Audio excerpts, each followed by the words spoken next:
The Amazing Spider-Man 2 review will not be seen today because the work is still proceeding slow and I had a few phenomenal technical problems that I need to iron out coming from seemingly nowhere. Even God hates The Amazing Spider-Man 2. Seriously, I've dragged this thing out for so long that the only way I'm gonna recoup the loss is if this is either the best review I've ever done or at least not the worst.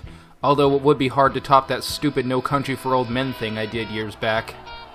Please don't watch that. So in the meantime, I've settled on Interstellar as my Minnie the Moocher until the Blues Brothers get here, which is fitting because next to The Amazing Spider-Man 2, Interstellar is probably the most requested opinion I have ever received, and after seeing the film, I can certainly understand why.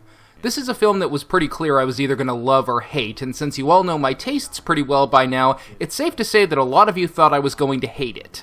And sadly, a lot of you would be very, very wrong.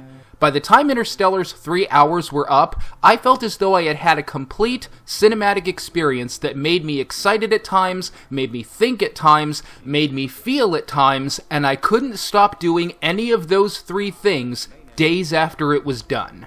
That is the mark of a great science fiction film, and a great science fiction film Interstellar truly is. It's phenomenal, and it might be one of the top 5 best science fiction films I've seen, for all I know. I still need to see it a few more times before I decide that, but if you're expecting a Dark Knight Rises style turnaround on that opinion, I can tell you now that you're probably going to be disappointed, because I didn't remember a lot of the Dark Knight Rises after I saw it the first time, and upon second and third viewing, a lot of the problems were revealed.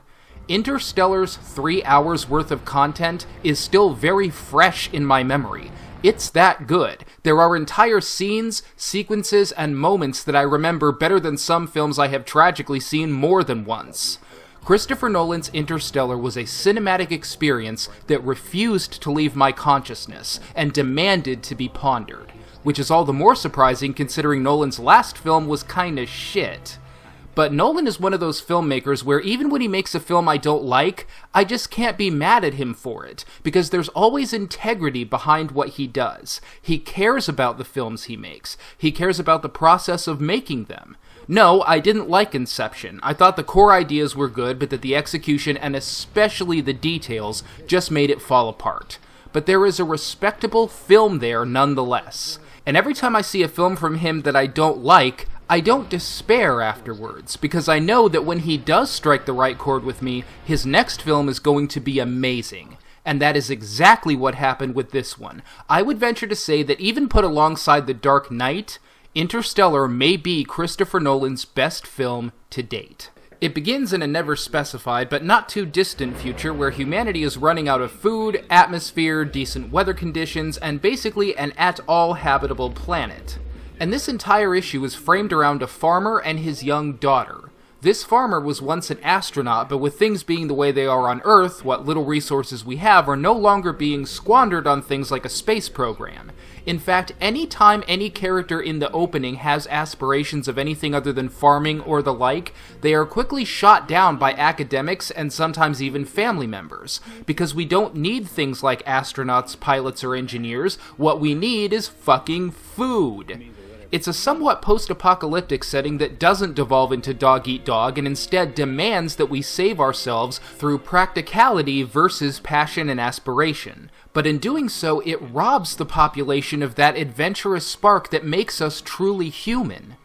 This is one of the more interesting apocalyptic conflicts I've seen because rather than resorting to every man for himself or zombie cannibalism, we have to gut our own souls for the sake of practical solutions. Fuck me, just talking about this makes me want to see that movie again. What little enjoyment can be found in this world comes from activities that are gradually being phased out, like baseball and overall fun. And the main character's farming duties have completely replaced his aspirations of becoming a pilot or anything of that sort. And it even affects his daughter's future as she wants to do something different with her life, but people insist that she go the same route as him for the sake of the population. It kills the main character to be forced into farming duties rather than following his dream, and yet you never hear him complain. Because his daughter is the center of his world, and he will gladly put his own aspirations aside if it means giving her that much more of a chance just at being alive. The bond between these two is genuine without ever being overly melodramatic. Sure, some scenes lean that way, but it's only ever slightly overbearing, never manipulative, which is good because the film's internal conflict hinges on the believability of their relationship. And while your mileage may vary on these things, it certainly struck a genuine chord with me. After receiving a set of cryptic coordinates through mysterious circumstances, the main character Cooper stumbles upon a secret base at which NASA has been in operation in secret, so as not to piss off the population by revealing that they've spent all this money on ships instead of food. It's explained that Earth is indeed dying, and more so than people might have thought in the first place. The only option is evacuation, and to do that, they've been exploring a wormhole that opened up around Saturn. Since wormholes are not naturally occurring, they have deduced that some mysterious extraterrestrial entities, which are only referred to as them, opened it for us to help us escape. Which may seem a rash conclusion, but considering Earth is dying anyway, it still seems like our best shot. 3 ships have already gone through the wormhole and discovered 3 worlds orbiting a massive black hole that might be habitable. The worlds, not the black hole. But in order to analyze the data and see if they are habitable, they need Cooper to enter the black hole himself and retrieve it. And as if this venture wasn't complicated enough, there may or may not be a way to get everyone off Earth, even if they do find a habitable world. So while Cooper is rushing off to investigate the planets, the professor who spearheaded the project will stay behind and see if he can solve the problem. If not, they will have to resort to Plan B, which is frozen embryos to start a new human race and just let everyone on Earth die. Cooper agrees to the mission with faith that a solution will be found to save everyone on Earth, but in leaving, he parts ways with his daughter on extremely sad, bad terms. The rift created between these two as he leaves to save her is one of the driving forces behind the conflict, because everything Cooper has done has been to keep his daughter alive and safe, but in accepting this mission that may make sure she has a future to begin with, she may grow to hate him for it. You see, this is no 5-year mission. Relativity is taken into account in this movie, and every venture to another world means more time going by on Earth than will pass for Cooper. So for all he knows, his daughter may actually be his age when he returns. That's a lot of time to harbor resentment for someone, and it's time that he will never get back with her, which makes the conflict between these two all the more tragic. The use of relativity and the consequence of time is an element to this film that I have never seen in any other film. As these 3 explore the planets that might be habitable, they have to keep track of how much time is going by on Earth relative to them. If they take, say, a few minutes trip to the surface of a particular planet, when they get back, years will have passed on Earth, and those small children they're trying to save will be grown up by now, if not dead. Linger for too long, and Earth itself may already be dead and gone. It's an element to the story that kept stressing me out as they went from one place to another, and the pressure of time is always present and felt. But what I really liked about the mission was how the constant looming conflict, the tug of war between making human decisions and practical ones, was constantly in the forefront. These people are all explorers, but they are constantly having to rein in their excitement. They aren't here to be explorers, they're here to save humanity, but that constant human desire is always working its way into their thought process.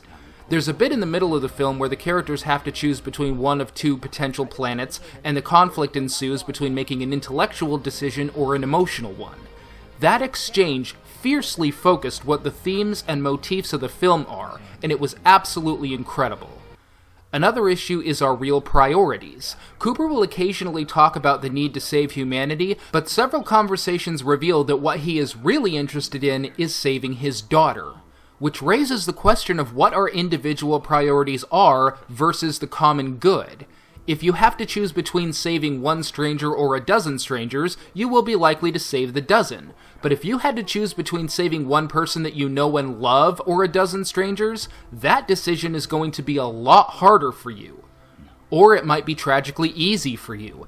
Either way, the personal value that we place on the people we know may sometimes overshadow the more objective value we place on others that we don't. But is this always good? Is it always bad? The film has so much substance and so many human issues batted around that it makes the incredible visual design and all the space adventure stuff all the more resonant. In contrast to something like 2001: A Space Odyssey, which had all atmosphere and nothing else, Interstellar is a complete and deeply satisfying experience for just those reasons. The plot itself has many turns, sometimes on a dime, as it starts handing off between the events in space and the events back on Earth, with different characters having different reactions and motivations for what they're doing, and we have twists and turns that I will not spoil here, but that I really didn't see coming. Things get a little plotty at times towards the end, particularly when Matt Damon's character is introduced, but the film had such an amazing build-up and substance drilled into it that I felt as though it earned a little bit of plot by that point. And even in the case of Matt Damon's plotline, a very human issue is at the center of all of his actions as well. The film is also a technical marvel. I know that I've had a lot to say about the writing aspect of filmmaking in the course of this series, and only made the occasional passing nods to the process of making films. I didn't do this because I think the art of filmmaking is unimportant, but only because I felt that the writing aspect is almost never mentioned, and that it deserves attention as well.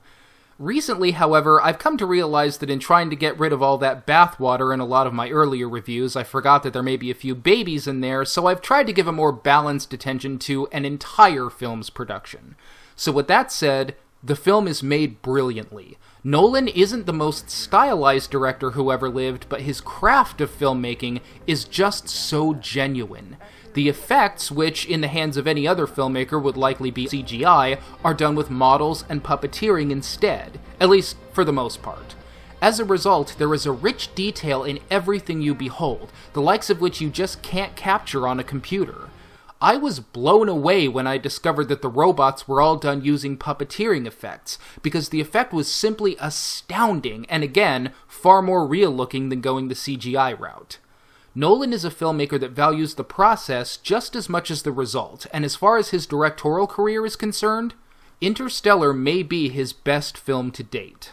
What we have here is a sci-fi epic that also deals in very down-to-earth concepts, from life to love to science to evolution, relativity, time, survival, instinct versus emotion, and the future of the human race. There was so much to love about this piece, and so much substance jam-packed into the awe-inspiring, nearly perfect screenplay, that I found myself racking my brain to come up with one thing that I didn't like about this film. I did manage to come up with at least two minor problems, the first being that there is a tertiary plot involving Cooper's son refusing to leave his farm, which I feel comes up at the wrong time, didn't really go anywhere, and the resolution kind of baffled me. Another issue which probably won't surprise those of you who have seen the film, I wasn't firecrackers crazy about the ending, but not for the reasons you might think. Just as I thought 2001 didn't do enough to explain its more obscurantist, bullshitty ending, Interstellar does way, way too much. It reminded me of my experience with Return of the King, where it hits you with one ending after another until you have to go back and sort through it all to figure out what note they were trying to end the film on. There are many, and I mean many, nods to 2001: A Space Odyssey in Interstellar, which I think is appropriate, as regardless of how I felt about it, no science fiction film has revolutionized the way science fiction films are made like 2001 did. I have the suspicion that the robots resembling the monoliths was no accident, but the biggest homage is with that bit at the end, and if you've seen the film, you know what I'm talking about. The difference for me is that I found 2001's ending to be so artsy and obscurantist that it left me feeling hollow, but whether or not Interstellar's 2001-y moment works for you or not, it was at least eerie as hell, which is the reaction I think I was supposed to have with 2001, but really didn't. The ending makes sense, but I wonder if it makes too much sense. Under these circumstances, I think a little more ambiguity might have fit the rest of the film just a bit better. Having every last issue explained and every loose end tied up at the end seems to work just a bit counter to what had come before, and while I certainly understood the ending, I can't say I fully grasped it. But here's the thing. If I just plain don't get a film's ending, I like it to be because I'm a big stupid that just couldn't wrap his mind around it, not because there was nothing to understand, and Interstellar certainly belongs in the former category. I would say this is the movie 2001: A Space Odyssey was trying to be, but even before I said that, I would say it was definitely the movie Prometheus was trying to be. It's a much older style of science fiction that values real people in a lived-in universe having very human conflicts with the backdrop of the fantastic going on around it. I can only really compare it to something like The Abyss, and in that way, it's in very good company indeed. Interstellar may be Christopher Nolan's best film to date, and there is only so much I can say about it that will truly do it justice. It's not just a film, it's an experience, and it's one that I can't wait to experience again. It's one of the best science fiction films I've seen in my life, and one that I will certainly cherish for years to come.